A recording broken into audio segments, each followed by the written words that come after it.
오늘 하나님의 말씀은 요한복음 2장 13절로 22절입니다. 신약 145쪽입니다. 봉독하겠습니다. 유대인의 유월절이 가까운지라 예수께서 예루살렘으로 올라가셨더니 성전 안에서 소와 양과 비둘기 파는 사람들과 돈 바꾸는 사람들이 앉아 있는 것을 보시고 노끈으로 채찍을 만드사 양이나 소를 다 성전에서 내쫓으시고 돈 바꾸는 사람들의 돈을 쏟으시며 상을 엎으시고 비둘기 파는 사람들에게 이르시되 이것을 여기서 가져가라. 내 아버지의 집으로 장사하는 집을 만들지 말라 하시니 제자들이 성경 말씀에 주의 전을 사모하는 열심히 나를 삼키리라 한 것을 기억하더라. 이때 유대인들이 대답하여 예수께 말하기를 내가 이런 일을 행하니 무슨 표적을 우리에게 보이겠느냐. 예수께서 대답하여 이르시되 너희가 이 성전을 헐라 내가 사흘 동안에 일으키리라. 유대인들이 이르되 이 성전은 46년 동안 지었거늘 내가 3일 동안에 일으키겠느냐 하더라. 그러나 예수는 성전된 자기 육체를 가르켜 말씀하신 것이라. 죽은 자 가운데서 살아나신 후에야 제자들이 이 말씀하신 것을 기억하고 성경과 예수께서 하신 말씀을 믿었더라. 아멘. 허영진 전도사님께서 예수님의 진노라는 제목으로 하나님의 말씀을 전하시겠습니다. 한 주간 평안하셨습니까? 네, 감사합니다. 6월절은 유대인의 3대 절기 중에 하나입니다. 6월절이 되면 모든 유대인들은 예루살렘을 방문해야 했습니다. 오늘 예수께서도 예루살렘을 방문하셨는데요. 이런 것은 유대인들의 어떤 관례에 따라서 예루살렘을 방문한 것으로 이해됩니다. 요한복음을 제외한 다른 복음서에서는요, 오늘 본문의 성전 정화 사건이 공생의 말기에 일어난 걸로 기록하고 있어요. 그런데 요한복음은 우리가 봤다시피 2장에 공생의 초기에 이렇게 일어난 것으로 이렇게 기술하고 있죠. 그래서 오늘날의 관점에서 보면 기사문 작성에 있어서 뭔가 중대한 오류가 생겼구나라고 생각할 수 있죠. 벌써 역사의 시간이 벌써 확 차이가 나잖아요. 다르잖아요. 그러나 당시에는 이 저자의 의도에 맞춰서 어떤 이야기를 편집하는 게 매우 폭넓게, 오늘날의 시각에서 보면 전혀 새로운 걸 창조하는 수준으로 매우 폭넓게 허용되었습니다. 그래서 예를 들면 시간적 순서를 뒤바꾸는 거죠. 5살 때 일어난 일, 7살 때 일어난 일을 뒤바꾸는 거예요.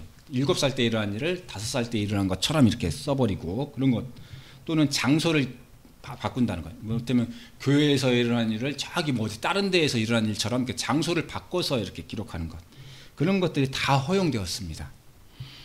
마태, 마가, 누가는 예수의 공생애를 갈릴리에서 예루살렘으로 이렇게 이어지도록 기술하고 있지만 요한은 예수의 예루살렘 사역에 중점을 두고 기술하고 있거든요. 그래서 요한의 이런 의도에 맞추어서 공생의 초기의 장면에 오늘 말씀을 배치해서 기록하고 있다, 이렇게 보고 있습니다.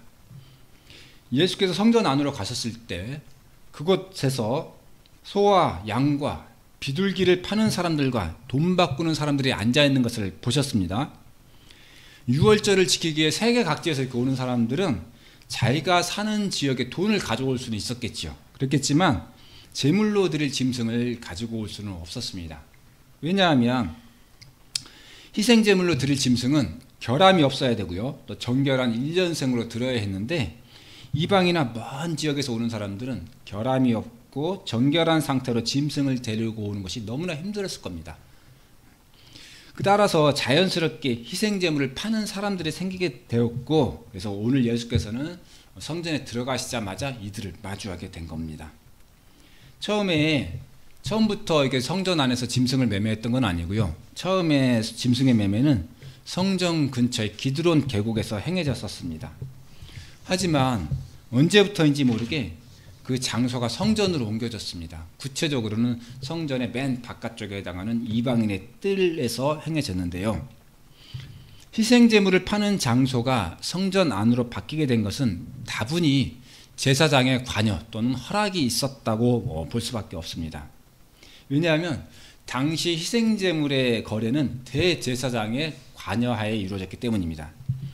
정확한 경위는 알 수 없지만 대제사장의 주관하에 희생제물은 성전 안에서 팔 수 있게 되었고, 이로 인해 대제사장은 상당한 수준의 이득을 보고 있었다라고 옛 기록들은 전하고 있습니다. 또 성전 안에는 돈을 바꿔주는 사람들도 있었습니다. 성전의 환전상이 필요한 것은 당시 20세 이상이 되는 성인은 속전을 바쳐야 했습니다. 이 속전을 바쳐야 했는데 이 속전은 성전에서 채택한 화폐로만 바칠 수 있었기 때문입니다. 따라서 각 로마나 각 지역에서 오는 사람들은 자기 지역에서 사는 돈을 가지고 왔는데 이 돈을 그대로 바칠 수는 없었겠죠. 그래서 돈을 환전해야 했습니다. 그래서 그러면서 이제 환전상들에게 돈을 바꾸게 되는데 이 환전상들 역시 돈을 바꿔주면서 공짜로 바꿔준 건 아니죠.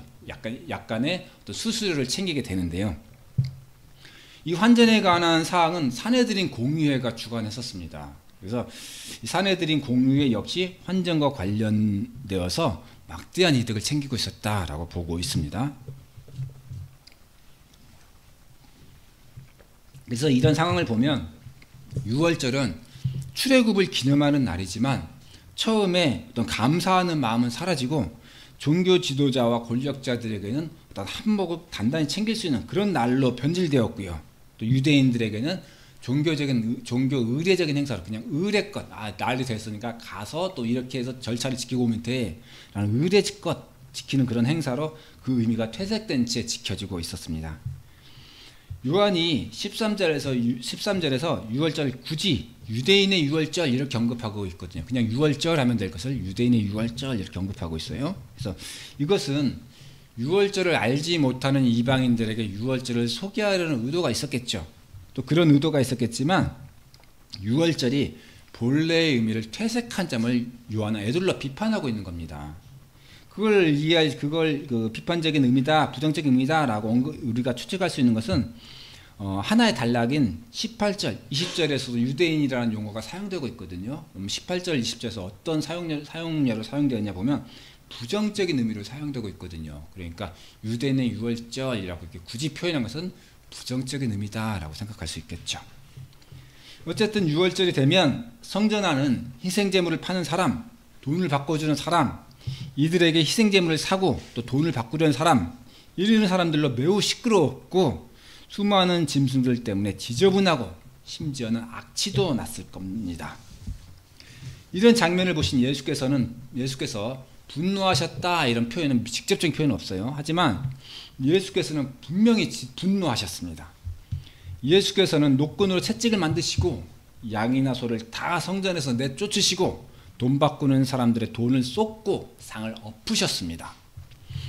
오늘날 우리는 예수님 하면 제일 처음 떠오르는 단어가 바로 사랑이지요.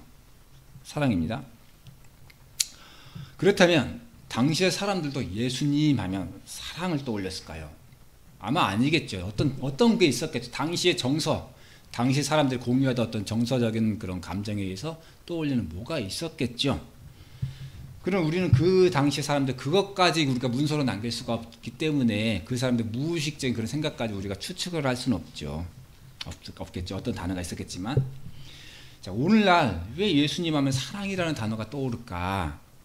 한번 추정해 봅니다.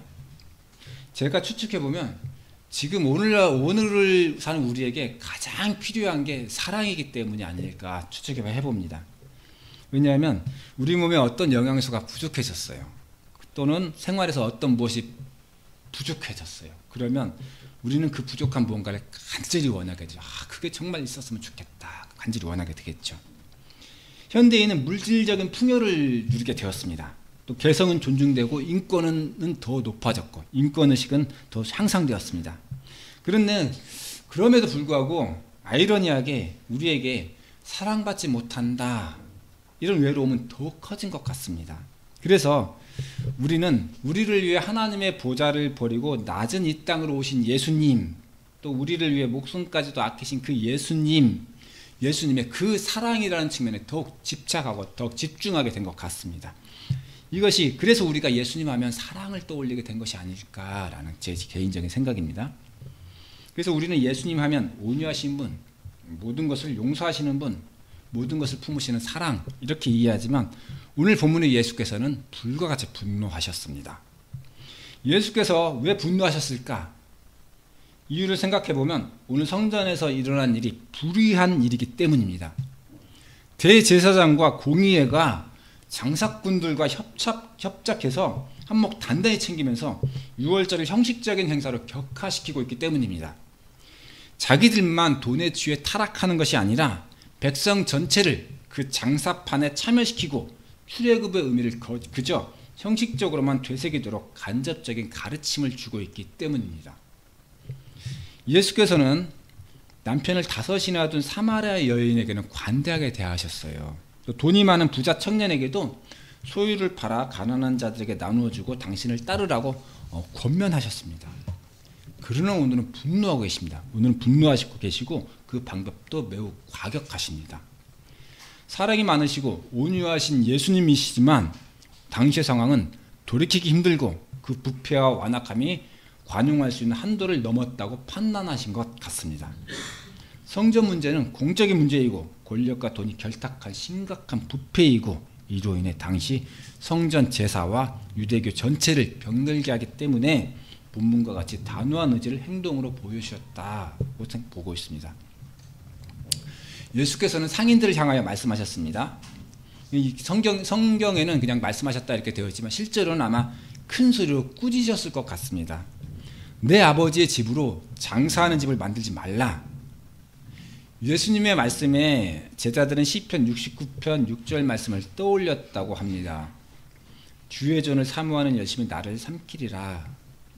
이 말씀은 다윗이 하나님을 섬기는 열심 때문에 원수들에게 핍박받은 일을 거론하는 건데요.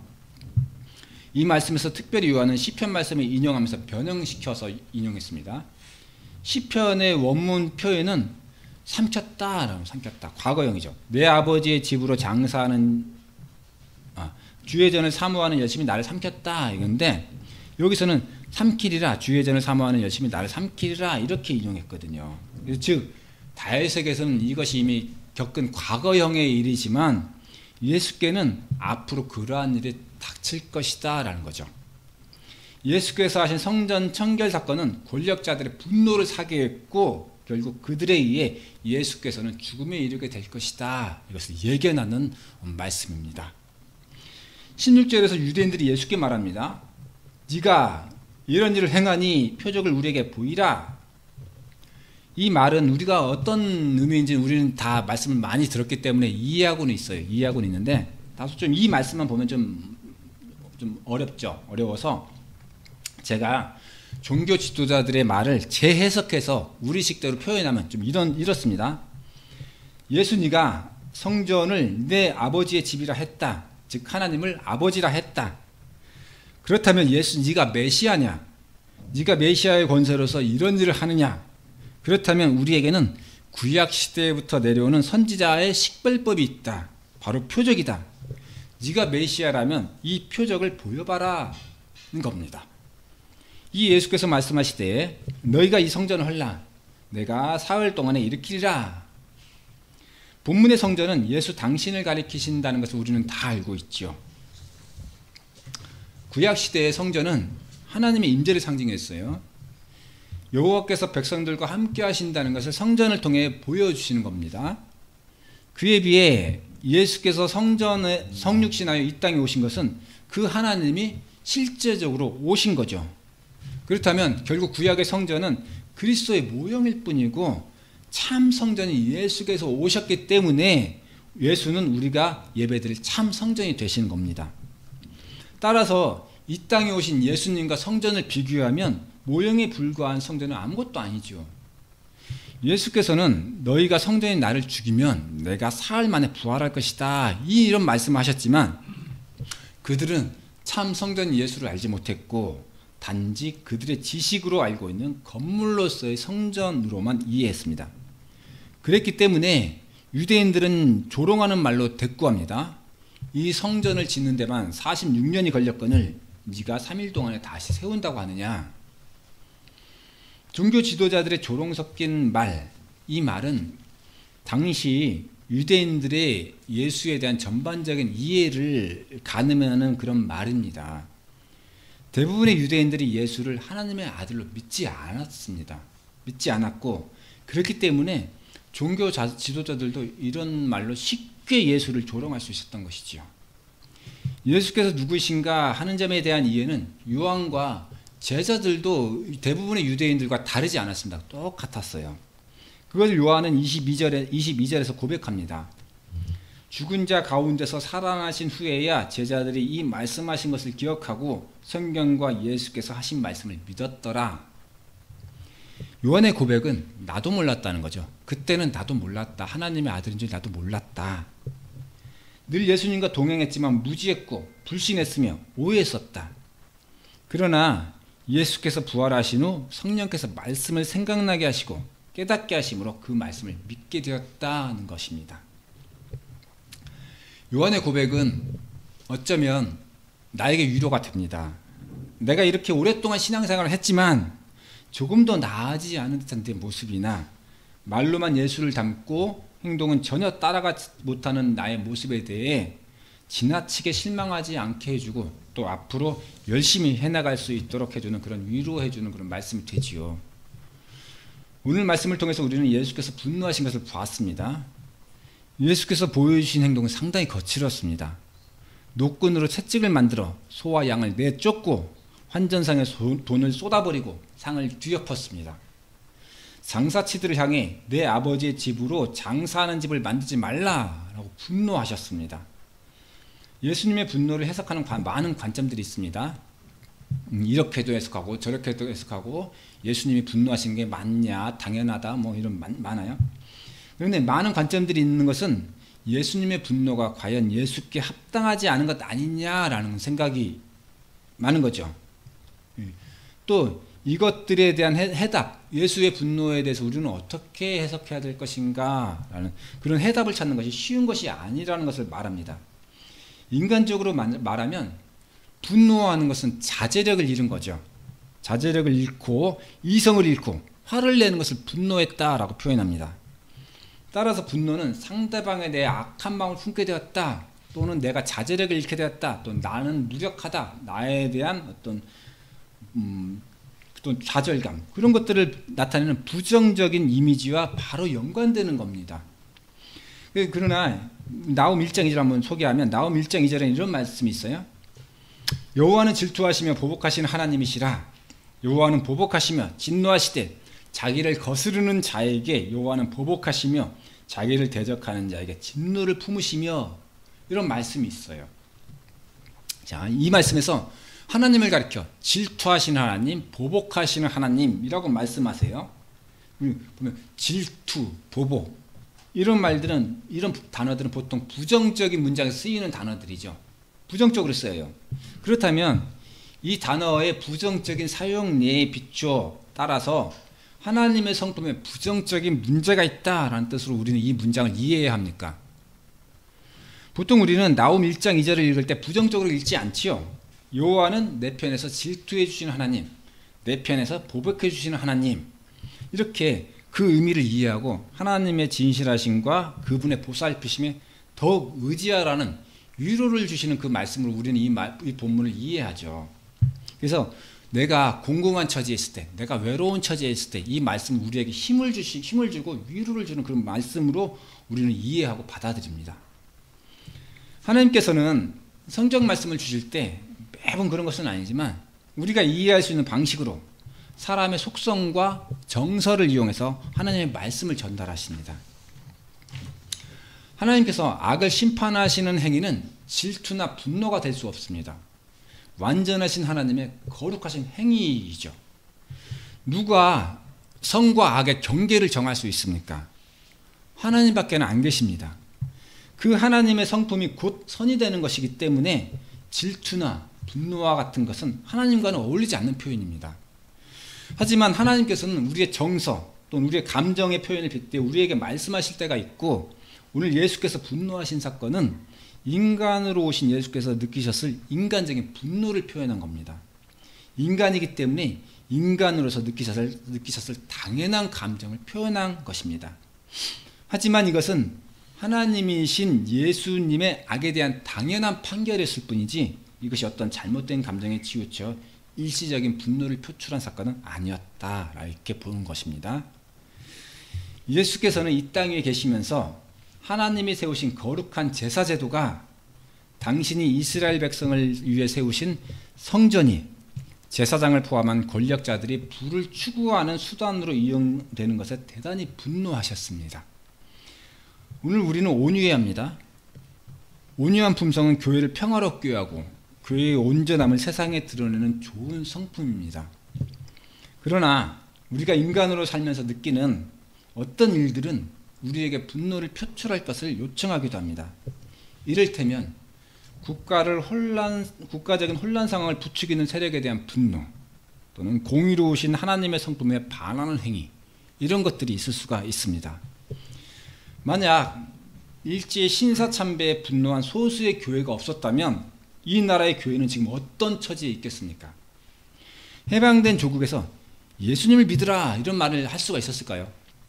설령 전도활동을 한들 그것이 국민들에게 잘 전파될 수 있었을까요? 지금도 교회는 3.1 독립선언서에 서명한 33인 중에 개신교 인사가 16명인 것을 자랑으로 삼고 있으며 대부분의 그리스도인도 이것을 자랑스럽게 생각하고 있습니다. 우리는 그리스도 공동체이기 때문에 교회가 의롭게 살아갈 수 있는 일에 민감하게 반응해야 합니다. 교회는 그리스도의 몸이기 때문에 공의롭지 못한 순간 그 빛을 잃어갑니다. 하나님께는 물론이고 세상 사람들도 교회를 냉정한 시선으로 대하게 됩니다. 공의의 하나님께서는 사람에게 또 교회에게 심은 대로 거두게 하십니다. 육체를 위하여 썩어질 것을 심은 자에게는 썩어질 것을 거두게 하시고 하나님께서 기뻐하시는 것을 심은 자에게는 기쁨을 거두게 하십니다. 따라서 우리는 선한 행실을 심때 그 결과로 거두게 될 것을 전혀 염려할 필요가 없습니다. 하나님을 믿는다면 하나님께서는 반드시 심은 대로 거두게 하실 것이기 때문입니다. 오늘도 하나님께서 기뻐하시는 선한 행실을 심어 하나님이 기뻐하시는 영생의 열매를 거두시고 나와 가족과 교회를 옳은 대로 이끄시는 여러분 되시기 바랍니다.